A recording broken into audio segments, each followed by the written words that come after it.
Headline edition, July 8, 1947. The Army Air Forces has announced that a flying disc has been found and is now in the possession of the Army. Army officers say the missile, found sometime last week, has been inspected at Roswell, New Mexico, and sent to Wright Field, Ohio, for further inspection. Headline edition will bring you special reports and interviews in a moment.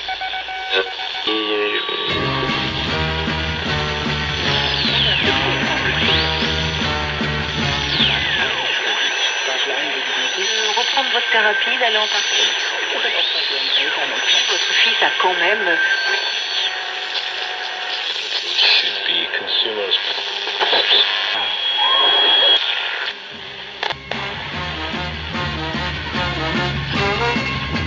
Live from Radio City, it's the Radio GoGo Show with Adam Go-Rightly.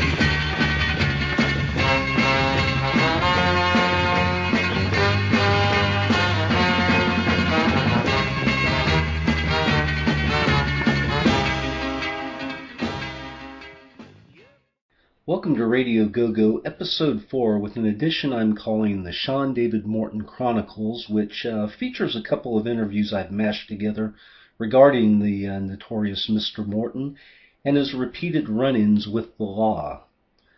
In the first part, you'll hear an interview I did with Greg Bishop on May 12th, 2017, about Morton's recent court trial. And after that, an excerpt from an interview I conducted with Rob Sterling way back in 2010. So buckle in and enjoy the ride.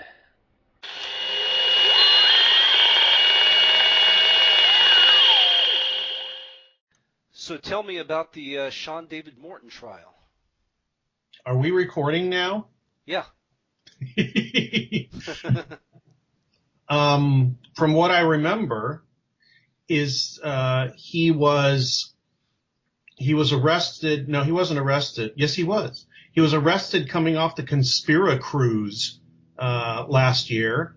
The federal agents were waiting for him as he walked off the boat, and he had some ridiculously low amount of bail, like $100 or something. I heard, and I was thinking, wow. And somehow he weaseled out of that. What it was, I think, was they were trying to arrest him for securities fraud because of telling people that he was psychic and he could predict the stock market and taking all their money to invest in various things that he said would make money, of course. And he said, well, you know, I was wrong. And a lot of people lost a lot of money to the tune of, I don't know. I mean, I think it was well over $1 million. Don't quote me on it. You can go to UFO Watchdog and probably get the details of that. And then in April, I think, you know what I want to do actually is you probably have to edit this. Oh, I will. I gotta see. Let me see if I can find the my write-up of it. Okay, yeah. Because I took when I went to the court. And I'll get into that in a minute. I did see part of the trial, like 3 hours of it. It was only like a 3-day trial. I thought it would go on forever. Because there's so many counts. There was like 50-something counts of trying to defraud the IRS. How far did that date back, these charges against him? I think over the last maybe 3 or 4 years, not too long. Okay. But what they consisted of was, one, he filed false tax returns saying that he is owed like all kinds of money, more than once, I believe.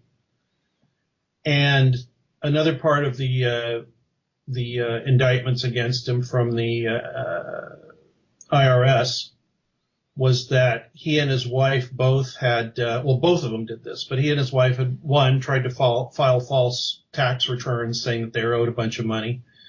And they went further than that. They actually, there was a guy at the trial, I remember, that was saying that was an expert in fictitious instruments, which basically means fake checks. Things that are, things that like, something that in this case, it was a fake checks from the IRS. So what he did was, apparently, as far as I can tell from listening to the testimony I heard in court, was that him and his wife forged actual checks from the IRS and then took them to the bank and tried to cash them. Wow, that's crazy.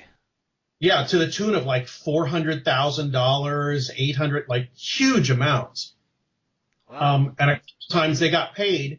I think on the tax returns they got paid over $1 million from the IRS, which was mind blowing to me. To think there'd be somebody at the IRS going, "What?"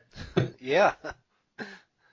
But they paid him off, and he said, and the guy said that as soon as they got the checks, they ran to the bank and cashed them, and then like spread them out over different banks, so they'd be more difficult to trace, I guess. Mm-hmm. Anyway, the guy that was the expert witness on fictitious instruments said that from the time I was sitting in the trial, he said, well, the prosecutor, the IRS lawyer, one of them said, how can you tell that this is a fictitious check? I mean, forged check. He said it's done very well, but the one thing is there's supposed to be a watermark. I think he said there wasn't a watermark on it, which was was one big red flag for the bank. And it was drawn on some like federal bank, U.S. Treasury account in a bank in the South somewhere in Atlanta or something like that. He said that the red flag for them wasn't really the watermark. It was the fact that everything was right except for the account didn't exist. Like the routing number was right and most of the numbers, but like the last 2 or 3 numbers of the account referred to an account that didn't exist. So the bank said, "What is this?" Yeah. And sent it back. And that's where that's when the IRS caught on. I think they sent it back to the IRS and said, we can't cash this because you don't have this account here. No, I'm still trying to find my write-up here. What I did is I went, I found out that he was being put up, the trial was going on in Los Angeles in federal court. I found out by, looking at UFO Watchdog and going through a few different court websites showing what trials are up for that day. I finally found the trial, the defendants, the judge, and the courtroom. Mm-hmm. So I found the courtroom. I actually took the subway over there. Went to the court, sat down, and they had been going since, I guess, like 8 or 9 in the morning. I got there at 9:30, and I stayed till a little after noon. No, almost 1. Mm-hmm. I stayed there, so almost 3.5 hours. Of this trial, which only went on for 3 or 4 days. I sat down in the gallery, where people that want to see the trial, like observers or audience or whatever, can sit. There was me and 3 women, and they're all dressed very nicely, like in nice dresses and nice hairdos. It's like, oh, you know what I think they are? They're either other lawyers or law students. Mm. And then one of them was a woman that was on a computer, and I think she was doing the report. She's just basically a reporter that does covers the trials down there for a legal magazine, which you can see online. I mean, somebody found, I think Royce Myers from UFO Watchdog actually found the link, and the reports every day he posted from that woman that was typing them up. But you're not allowed to take pictures or have any recordings or anything like that. So I reached in my bag and I got out a blank piece of paper, just like 8.5 by 11, and I covered that thing with the tiniest writing. For 3.5 hours, I wrote down everything I could possibly, that I thought was important, I could possibly remember, and then I wrote it up and posted it on Facebook for a few people. Mm-hmm. Go ahead. Did you want to ask something? I tend to ramble if you let me.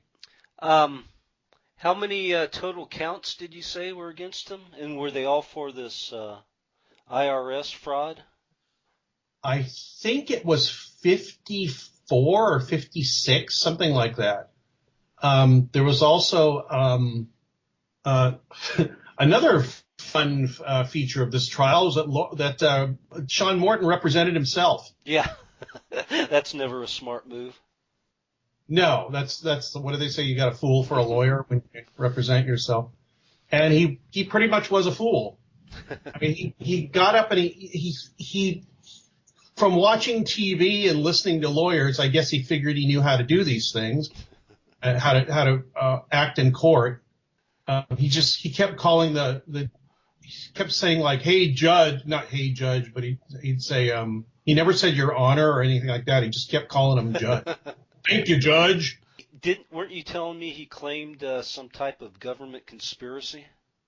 No, what he claimed was that he was illegal search and seizure according to whatever amendment is the illegal search and seizure amendment. What he said, oh look, here's the Morton trial notes. I'll download them and then I can read some of it to you, because then I've got a much better idea of what went on if I actually can see in front of me what I wrote down. Here we go. United States District Court. I won't read the whole thing. Central District, Stephen V. Wilson presiding. Wednesday, April 5th. Sean Morton, USA versus Sean Morton and Melissa Morton, plaintiff attorneys, which are IRS people, IRS attorneys, defendant attorneys, Sean David Morton, and Stephen A. Brody, public defender for Melissa Morton. She's the one. She got a public defender. And the main indictments, it says conspiracy to defraud the United States, false claims causing an act to be done, fictitious obligation causing an act to be done. Mainly what I just said, filing a false tax return and trying to cash forged checks. Morton sat nearest the bench on the right side in a tan suit with yellow shirt and dark brown tie. It was a hideous suit. Melissa wore a light red dress and heels. 1 to 4 people, excluding myself, observing the trial in the visitors gallery. All seemed to be law students or court support staff. The plaintiffs produced several binders of papers, like hundreds, maybe thousands of pages, consisting of what appeared to be a few thousand pages, consisting of documents and printouts seized during a search warrant approved raid by agents of the IRS at the Morton's apartment on September 25th, 2015. So that's when the raid happened. They raided their apartment with a warrant to seize all their computers and files and everything. Almost all were entered into evidence with various objections from Morton and Stephen Brody. Some were tabled till the judge could have more time to examine their relevance, because Morton kept saying, objection, that's not relevant to the charges, and the judge would say, well, I haven't looked at every single one of these, so I'll decide later if they're relevant or not. On cross-examination, Morton questioned if the IRS agents had proper warrant and claimed that the section of the warrant that indicated probable cause for the search was crossed out. Excuse me. He said his Fourth Amendment rights were violated because of the scope of the warrant did not include the right to seize all of the documents and digital records that were taken. He also accused the IRS agents of, quote, kicking in, unquote, his front door to gain access. The agent that was there replied that his recollection was that they knocked and received no answer, so they let themselves in because the door was unlocked.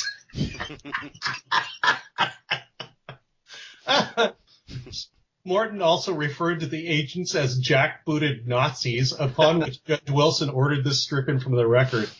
He also accused the agents of pulling his wife out of bed and throwing her wheelchair across the room. What his objection was that he said there was no actual local law enforcement officer, indicating the search was illegal because the provision of the law wasn't followed. Apparently there wasn't anybody there that was a local law enforcement. I don't know if the Constitution says that you have to have that, but Morton did. Yeah, I've never heard that. Yeah. Every person that came up to every witness for the government that came up, Morton asked if their names were their real names. Said, "Is that your real name?" And the person said, "Yeah, it's my real name." And then pushed them. "Are you sure it's your real name?" Because he said he thought that an earlier witness, when I wasn't there, so I didn't see it, had used alias. There you go. That's the government conspiracy part. Yep. A 15-minute recess was called because one of the witnesses wasn't available because he was in the bathroom. Everyone rose and the judge and jury filed out of the court. As they did this, Sean Morton pressed his hands together in a praying or blessing manner and looked at the jurors as they exited. I don't know what he thought he was doing. I guess it didn't work, right? No, none of this worked. Well, I mean, there's a couple more paragraphs, but none of this worked. Oh, the William R. Carr, an independent consultant on financial fraud, was asked to describe a check in the amount of $5,286,000 drawn on the U.S. Treasury, Crazy. which is apparently signed and deposited by Morton. He said the account number on the check did not exist and therefore was sent back in the bank and not paid by the bank and not paid. I believe he's implying that the check was forged, but I didn't see him say this. He said it was a fictitious instrument, which means it was a forged check. So I'm pretty sure that's what he was talking about.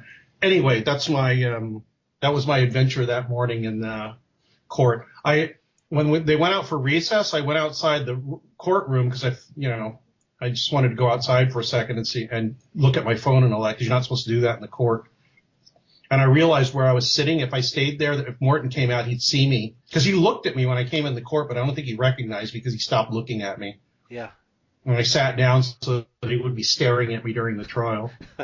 Sort of like behind where the lawyer who's doing the questioning is like, there was a little podium. And so I kind of sat behind there. Anyway, when I'm sitting there, I notice his wife comes out. And she like smiles and nods at me. So I smiled and nodded back. And I said, oh, shit, he might be coming out. So I moved to the other side of the door. And sure enough, like 30 seconds later, he walked out and walked down to the bathroom. It looks like he's got to weigh over 300 pounds now. Mm-hmm. He could barely, he had the suit on him, basically. He looked like that Dick Tracy character, Pear Shape. I know. He was huge. It was kind of frightening. I mean, it's too bad that maybe, I don't know, if he goes to jail, maybe he'll be on a diet and he'll lose some weight. I predicted if he did, and apparently he was found, him and his wife were both found guilty on all counts, which, because it's just, one, Morton probably screwed it up. And two, I noticed that public defender, although he was competent, he seemed like he was way out of his depth with the IRS guys, lawyers. I mean, you could really tell that even if you didn't know anything about the law. It's just kind of like, you'd think he'd be putting up a little more of a fight, but he wasn't. Plus, the other weird thing I noticed is when Morton got up to leave the room and I went back in, some of the jurors were standing there and they had these kind of looks on their faces like, what the hell is wrong with this? They were laughing at him when he wasn't there. Yeah. At least that's what I thought they were doing. I don't know what else they'd all be laughing at and looking over at where he was sitting. It's like they were looking over there and kind of shrugging their shoulders and with these like, what the hell looks on their faces. So he didn't that's a pretty crazy thing to do, to try to forge treasury checks. It's like, come on. Yeah, for $5,200,000. Yeah, well, yeah, for that. That takes balls. Yeah. Stupidity. Right. Anyway, so he's if convicted on all counts, which he was, the maximum sentence altogether is 690 years. Oh, Jesus Christ. Or 590. It's like, okay, maybe he'll let him serve all of them concurrently, which means he'll only be in there for most of the rest of his life, probably. I think he's in his mid-50s. Wow. So anyway, that was I wouldn't have cared, really, except that, as I've said in the past, I've had personal bad interactions with him, and he's I don't know what else, I don't really what words to use besides he's basically kind of a slimy character. He just, all he cares about is himself. All he cares about is everybody paying attention to him. What is that, narcissistic personality? And everything that he does it seems like, is basically towards that goal, so that everybody pays attention to him and that he's the center of attention and that everybody knows that he's, smart and psychic and whatever the hell. And that's the personal interactions I've had with him have not been pleasant. He's been embarrassingly, inappropriate in a lot of things that he's done. So I have a really bad opinion of him. So, the people say, people ask me, who do you really dislike? And, it's like, no, nobody really, except Sean Morton.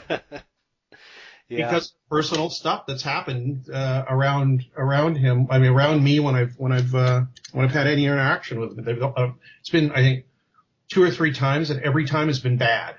Well, I've heard that from a lot of people over the years, and after we're done here, I'm going to play this podcast from 2010 with Rob Sterling, And he details what was going on. In 2010, he was arrested, and I never heard what came of that. Maybe the charges were dropped because I don't believe it's related to this latest case. And even prior to that, That wasn't the Art Bell thing, was it? no. That was, and years before that, he was also involved in some type of scam where he's doing the psychic predictions, and they had investors.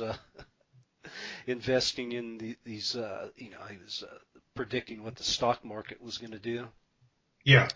And nothing ever came of that back then, so it's his day finally came, it sounded like. We'll hear more when the sentencing happens, which you told me was June 19th. Yeah, June 19th with the same judge. I may not be in town, but if I am, I'm going down there because I want to see the look on his face and the reaction, and I want to be there firsthand when it happens. Because he's from L.A. I mean, he lives in Huntington Beach. Yeah. And he's local, so this is, to me, it's almost a historic thing to go, whether I had any interaction or liked him or disliked him or not. It was kind of a historic thing to go see this happening. Well, you be sure to report back to me once you if you do make that. Yeah, I may be out of the country on that day, but if I'm here, I will certainly go down there and see what happens during the sentencing and what they're going to do. Apparently, he's not. Here's another little weird code at everything. They didn't put him in. Before the sentencing, they didn't put him in jail. I guess he's not a big flight risk, or they don't think he is. They just gave him one of those ankle things. Mm-hmm. The thing that they, just to make sure that if you leave if you're not where you're supposed to be, the thing goes off. Geo tracker or something. The funny thing is, apparently before the sentencing, he's got a date to appear as a speaker at some convention. He's going to be walking around the convention with this giant tracking thing around his ankle. Very surreal. In fact, I could probably go down and see that one. I think it's at LA, actually. And, this was set up before he was on trial or anything like that. Yeah. It turns out that he happens to be appearing as a speaker while he's awaiting sentencing. So I guess somebody started a Help Sean Morton somewhere on, which is even, I don't know if it's a joke or what, but after it had been up for about 5 days, I think it got like $8 or something.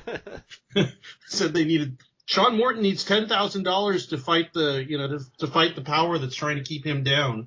Oh, well, Sean Morton probably set it up. Maybe. So.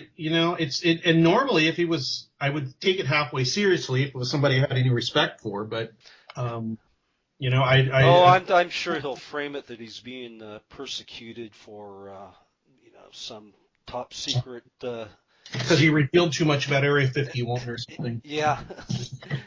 Something to do with the secret space program. I guess, but he's not crazy. He's just doesn't know. I don't think he's aware of what happened, the consequences of his actions. It's just. Well, I think he got away with a lot of stuff in the past too, so he. Yeah, that's the other thing. You said like a chicken's coming home to roost thing. That's pretty much what it is. He's just the most when people say, why don't you call out these people for their stupidity? It's like, if they're not ripping people off or ruining their lives or whatever, what do I care? I don't care if somebody says something crazy, that they're psychic or know where the Space Brothers are or when the world's going to end or whatever. I don't care about that. It's just that somebody takes $200,000 from somebody and says they can predict whatever, and they keep doing it, and they try to defraud the government and have interaction with me that show me that they're not very good people. I'll say something about it. That's not an opinion. That's actually affecting people's lives in a negative way. And you shouldn't be giving people that say they're psychic money. It's just stupid. But I'm not going to let the perpetrator off the hook just because he fooled people. Yeah. Selling books and going to conventions and being on the radio or whatever the hell most of these people do. Why should I care what they say? I don't even listen to them. But ripping people off for basically hundreds of thousands and sometimes millions of dollars, that's a little different.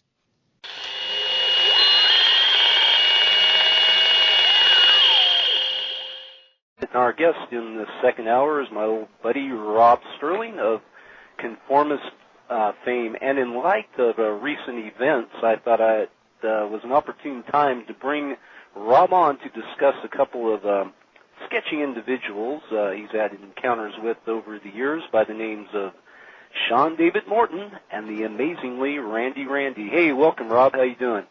That's great. It's a pleasure to be here on your show, and I do hear you well now. Good deal. So, where to start? Let's jump right into Sean David Morton, if you don't mind.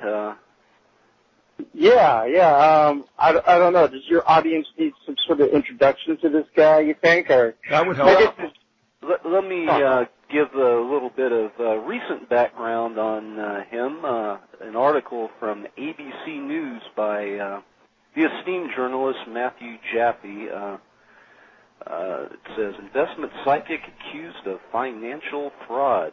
Fed says America's prophet, Sean David Morton, built investors out of millions.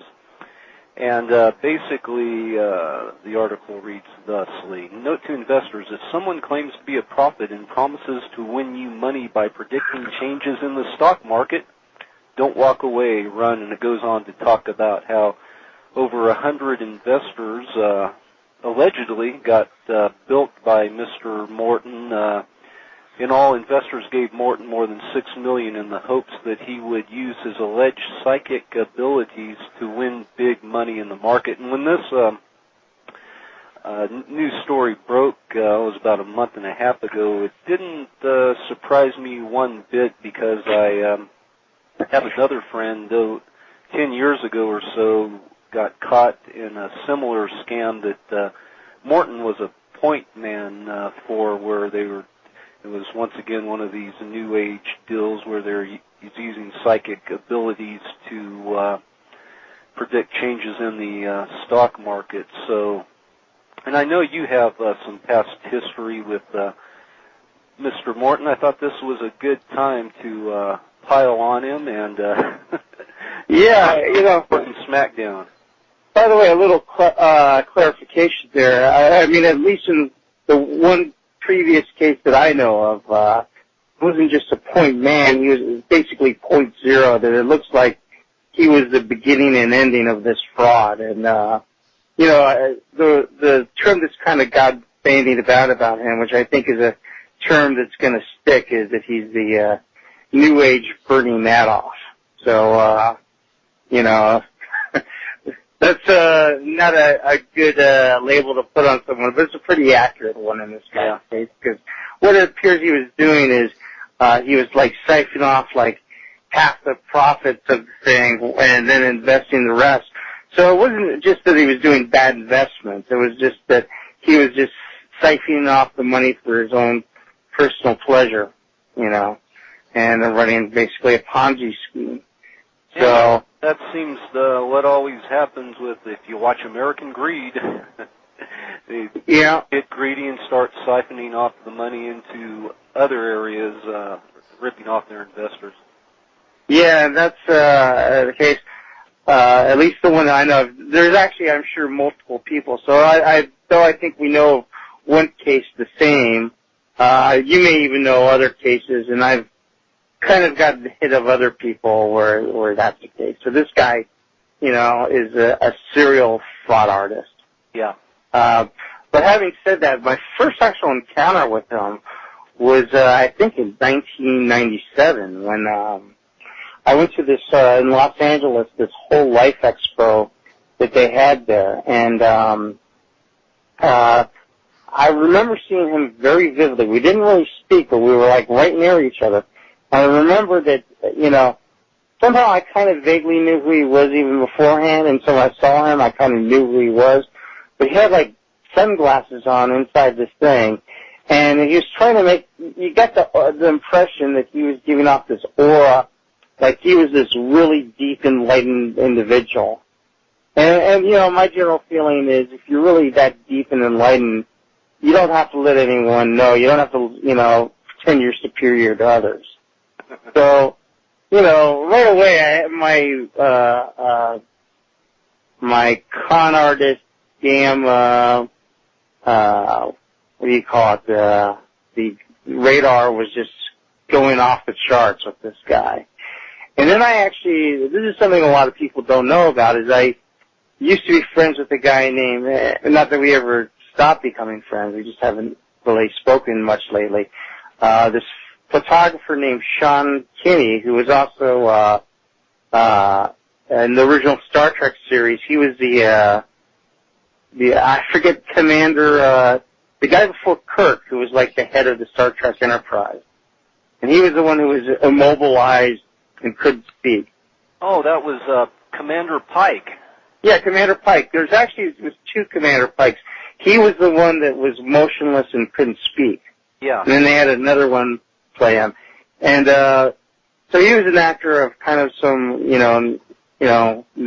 notoriousness in a good way. Would occasionally go on that whole Star Trek convention circuit. Real nice guy. Had a photographer. That's how I got to know him. And apparently because he was really into the whole New Age movement and stuff, and he got to know Sean David Morton, and they kind of became friends. And Sean David Morton had this whole idea to do this documentary on how Hitler actually faked his death and lived in Argentina or Brazil as a priest. And Sean was kind of like interested in it and everything, and was telling me about it. And already, I had this bad impression of that guy, but I figured whatever.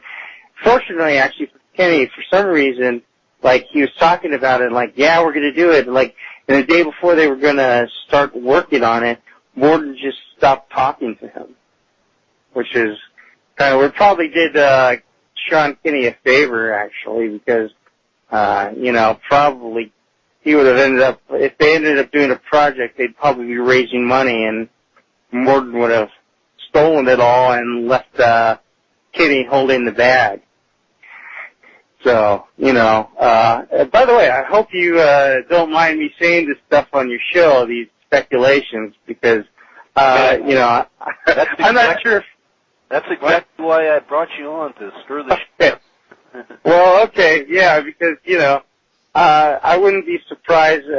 Morton's a pretty uncredible guy, but, I wouldn't be surprised if he tries to sue, even though what I'm saying is basically the truth.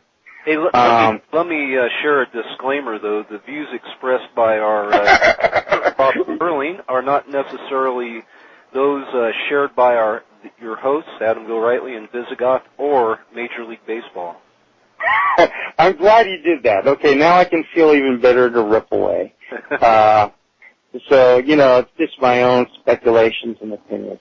How I really got to know him, I think it was in, I want to say it was in it was somewhere in that 98, 2000 era. And, Ken Thomas, the, editor of Steam Shovel Press, a very dear friend of mine, was in town, and, I was hanging out with him and Acharya writer best known for the Christ Conspiracy books. And, boy, I hope they don't mind me, linking them to this, even though probably good for them anyways, because, it's an interesting story. And, I have been in communication with Acharya recently because I let her know we were doing this, show, and I don't think she'd mind. Yeah, I don't think she might either. I'll get into that more later on. Yeah. But, we decided to meet more. I think, Ken was on his show, in fact. So we actually went to his compound, which is in, what city? It's the same one that's, actually in that video, that I think is on ABC News, where they actually show outside his compound. It's one of those cities, in Southern Cal, near LA. Right. In any case, we went there, and then, needless to say, maybe some of your viewers aren't aware, but Charriette could be argued to be a fairly attractive woman. And, I got the feeling that, Morton was more than slightly attracted to her. So, he invited us all to dinner, and I think a lot of what he was doing is grandstanding and stuff, trying to impress her. That's my general theory. And this was around when there was all this weird stuff about Art Bell. He had quit once, and then there was all this, question marks going on there, and somehow that came up. And Morton, who coincidentally was starting his own talk show at the time, hence why Ken was there,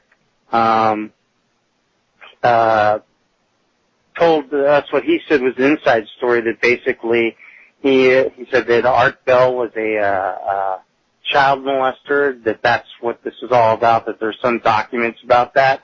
And he also intimated that his wife, who I think is from Thailand or the Philippines, one of those places, was actually a former prostitute, and that's how he met her. And something about also that he claiming that Art Bell ran a whorehouse, and that's somehow how he met his wife as well. Needless to say, these were very intriguing, allegations, and I thought, wow, this is it. Of course, Bill lived in Pahrump, which allows such thing as whorehouses, so I guess the story perhaps could have made a little sense. Yeah, and it sort of did, because it was almost like he was, connecting some of the dots that weren't there. And to be fair, I'm sure you'll find out that some of his stories, you can see how it could have been misinterpreted, but he definitely was laying it on like he had the whole inside story and everything. And so I just simply said, because I'm a writer, I still have a magazine called The Conformist, found at conformist.com, conformist with a K, cheap, shameless plug there. And I said, do you mind if I report this stuff? I don't, I won't give you necessarily credit if you don't want it, but I do want to report on this story. And he sort of said, he did say, yeah. I think in some ways he kind of wished he could have said no, but then it would have implied that what he was telling me was a bunch of crap. So it was kind of like, rather than admit he was making stuff up, he kind of said, oh, yeah, sure. So I did a little investigating that night because I was about to, put that whole part of that whole story out, and my gut instinct was telling me that this was not true, that what was being said, though it sounded like the truth, was not. And so I actually sent an email to Art Bell, asking him, hey, have you heard any of these allegations, and do you know anything about this? Well, Art Bell called me up that same day and was very interested in finding out more. And, I told him, if you need me to speak to your lawyers or anything, if you want anything in testimony, what I can do, I will. Later on that week, I found out what actually happened with Art Bell is that the child molestation charges were actually about his son, Art Bell, I believe the fourth, who was molested by an adult. And not a Morton, but somebody had read these things and mistakenly, I would believe, assumed that when they saw the name Art Bell on the child molestation case, that it was Art Bell who had done it. Which is, I can understand the mistake, although how it was then disseminated is pretty terrible, especially, before you make some sort of accusation, maybe double check, what's going on. And, the whole thing about his wife being a prostitute, I don't believe that at all. And, I didn't even really care about whether he, owned a whorehouse or not, since I wouldn't care either way. He denied that. I don't see any reason why he would. He's, got his own meal ticket in, talk radio. So, basically, you had a whole bunch of lies and distortions being spread by, Morton, who was starting his own, paranormal talk show and was apparently trying to smear a competitor who had done him a lot of favors. Then I actually spoke to the lawyers.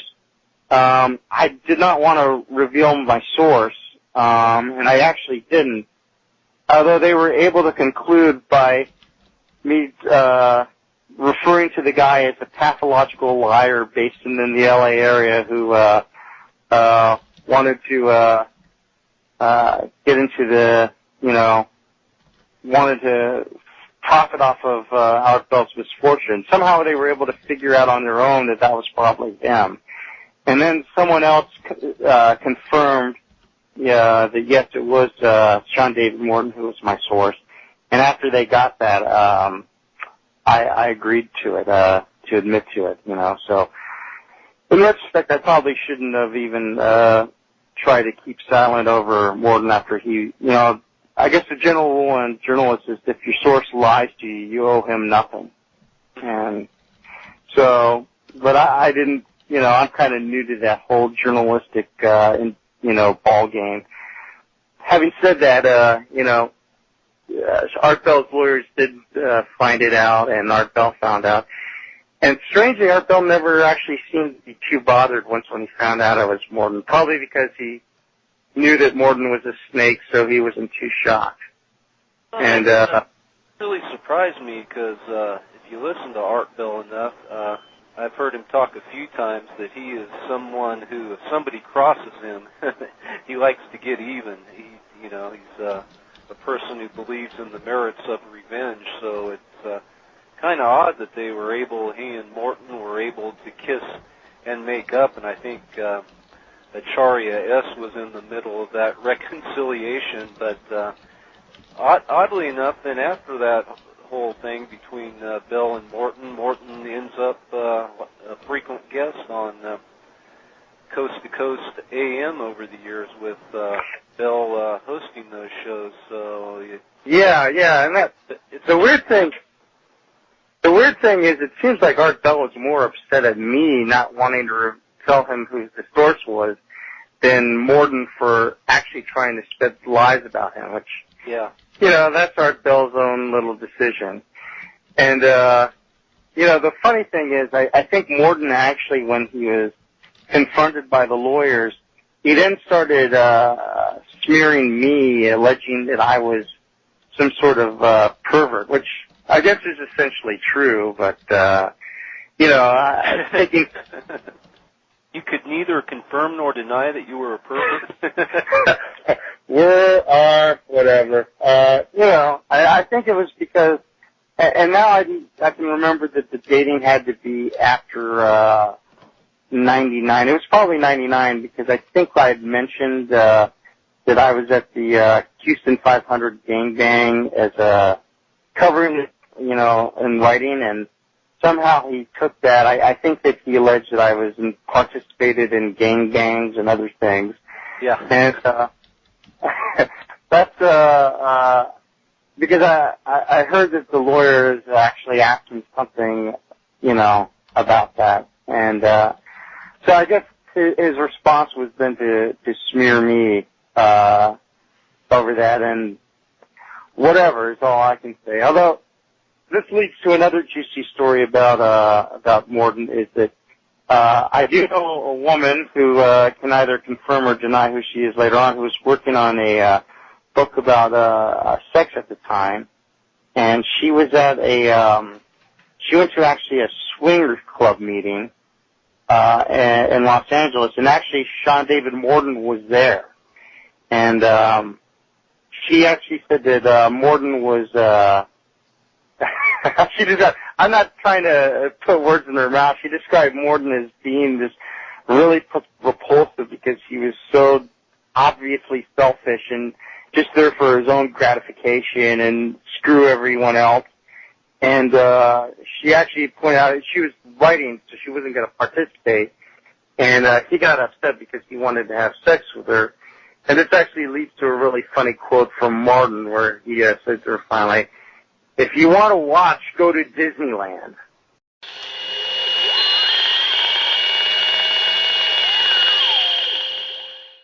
The reason I wanted to focus on Sean David Morton with this show, the stories about him are legion. I have other inside information I've received over the years, but probably out of respect to the people he shared it with me, I won't spill the beans, but he's been up to his ears in a lot of nefarious undertakings, to say the least.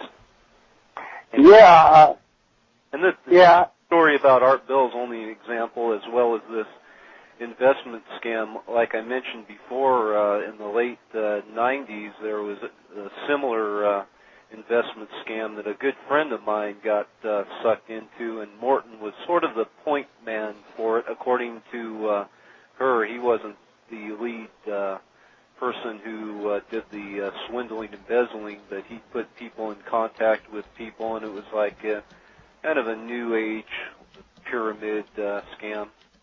Yeah, and I get the feeling, I know he was raising money for movies, and I think that was one of the things that, like, Sean Kinney was talking with him about the Hitler documentary, about Hitler actually taking his death and living in South America.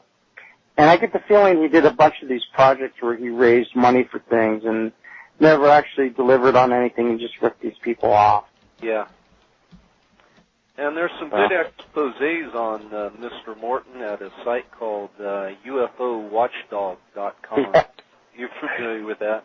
Yeah, and basically everything in it is true. That's all I can say. I mean, I believe it. Go ahead. No, I'm just saying it's nice to actually have someone ask me some questions about this, because I've known this stuff and I've really kept it to myself just because it's not something I feel necessarily need to do any writing about. But I've known he's been a con artist for a while, and it's nice that now that it's finally in the public, just release the dirt that I knew on the guy. Guilty until proven innocent, I guess. Any more beating up we need to do on Mr. Morton before we move on to other things? Well, the only thing I would have to say is I'm kind of surprised that this story hasn't become bigger yet, and it may very well, because with the whole Goldman Sachs story that's out there, I would imagine Wall Street would like to have little distractions from their story and scapegoats, and like Bernie Madoff, and not to defend Bernie Madoff and what he did, but his is more like the aberration of Wall Street, whereas Wall Street's cons were pretty much, they were all doing it, and that's why Madoff was more interesting, was because it made it into not the whole culture, but some individual problem. And I wouldn't be surprised if this Sean David Morton story gets more airplay eventually, because, it's a perfect case of a scapegoat from the bigger problem. And in this case, the scapegoat is probably deserving. Well, yeah. hopefully we'll see him on American Greed soon. I guess in the grand scheme of things, comparing Morton to Madoff and some of these bigger scams, I mean, it's peanuts. We're talking $6 million yeah. case of Morton here. But pound for pound, he's a pretty shameless guy. That's the thing. If he was in the shoes of Bernie Madoff or the head of Goldman Sachs, it's frightening what he could have done. Yeah. Oh, yeah, no doubt. He's a pretty slick character, snake oil salesman, and some of the claims he's made over the years. Yeah, I haven't even gone into that with this, just because it's more like I don't even really bother to listen to him or pay attention, because I know what he is, to put it that way. And I can, all I can tell you is my dealings with the guy, confirmed all my instinctual reaction when I first met him, that this guy is a con artist through and through.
This has been a Film Waste presentation, darling.